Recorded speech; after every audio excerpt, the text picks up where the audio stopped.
Thiruvananthapuram college of fine ആർട്സിലും Mauve art ഗാലറിയിലുമായി 2025 monsoon arts fest നടക്കുകയാണ്. 140ഓളം കലാകാരന്മാരുടെ സൃഷ്ടികളാണ് ഈ എക്സിബിഷനിലുള്ളത്. അക്കൂട്ടത്തിൽ വ്യത്യസ്തമാവുകയാണ് നിങ്ങളുടെ പ്രിയപ്പെട്ട വാർത്താ അവതാരികയുടെ ചിത്രങ്ങളും. 2025 മൺസൂൺ ആർട്ട് ഫെസ്റ്റ് കാണാൻ ഗ്യാലറിയുടെ പടികൾ കയറി ചെല്ലുമ്പോൾ തന്റെ കണ്ണിലുടക്കുന്നത് കഴിഞ്ഞുപോയൊരു വിഷുക്കാലത്തിന്റെ മഞ്ഞച്ചേൽ ഓർമ്മിപ്പിക്കും വിധം ഒരു പെയിന്റിംഗ് ആണ്. കടും ചായക്കൂട്ടുകളാൽ പിറവികൊണ്ട 40ഓളം കലാകാരന്മാരുടെ ചിത്രങ്ങളിൽ ഒന്നു മികച്ചത് എന്ന് ചൂണ്ടിക്കാട്ടാനാവാത്ത അവസ്ഥയാണ്.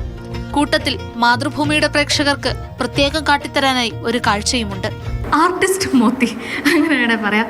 ആർട്ടിസ്റ്റ് മോത്തിനെ പ്രേക്ഷകർക്ക് അറിയില്ല. പറഞ്ഞു കൊടുക്കുക എന്താണ് ചിത്രരചനയോടുള്ള ആ ഒരു ഇഷ്ടം. 1ാം ക്ലാസ് മുതൽ കോമ്പറ്റീഷന് പോയി. 3 വയസ്സ് മുതൽ ഞാൻ വരച്ചു തുടങ്ങി. പ്രകൃതിയും മനുഷ്യനും തമ്മിലുള്ള ബന്ധം എപ്പോഴും വരയ്ക്കാൻ ഇഷ്ടപ്പെടുന്ന ഒരു ചിത്രകാരിയാണ്. പിന്നെ നേരത്തെ പറഞ്ഞില്ല ആർട്ടിസ്റ്റ് മോത്തി എന്ന്. ആർട്ടിസ്റ്റ് മോത്തി എന്നാണ് എൻ്റെ ഇമെയിൽ ID പോലും. അത് വളരെ ചെറുപ്പത്തിൽ ഞാൻ ക്രിയേറ്റ് ചെയ്ത.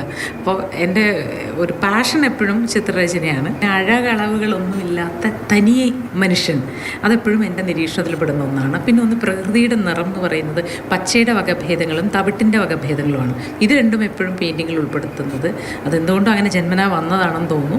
വർഷങ്ങൾക്ക് മുമ്പ് തന്നെ ആസ് ആൻ ആർട്ടിസ്റ്റ് അത് എന്നിൽ രജിസ്റ്റർ ആയിപ്പോയൊരു നിറങ്ങളാണ്, പാറ്റേൺ ആണ്.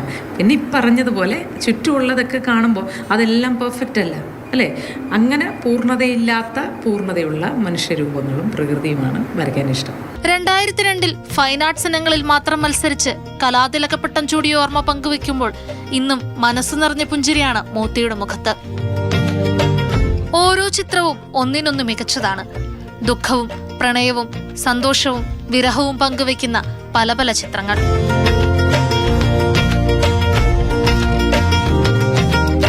മൺസൂൺ ഫെസ്റ്റ് ടോട്ടൽ ഒരു 150 ആർട്ടിസ്റ്റാണ്. അതിൽ 100 എബോവ് ഫൈൻ ആർട്സ് കോളേജിലാണ്. ബാക്കി ഒരു 40-45 ആർട്ടിസ്റ്റിൻ്റെ ഇവിടെ ഉണ്ട്. പെയിൻറ്റിങ്സ് നോക്കുകയാണെങ്കിൽ ഒരു 80ഓളം പെയിൻറ്റിങ്സ് ഉണ്ട്. ഒരാളുടെ തന്നെ 2-3 വർക്കുകളൊക്കെ ഉണ്ട്.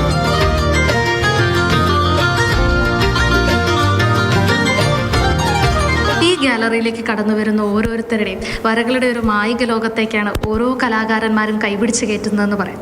ദാ എനിക്ക് ചുറ്റും നിറങ്ങളാണ്, പല ചിത്രങ്ങളാണ്, അവയൊക്കെ ഓരോന്ന് സംവദിക്കുന്നുണ്ട്, പറയാതെ പല കാര്യങ്ങളും പറയുന്നുണ്ട്.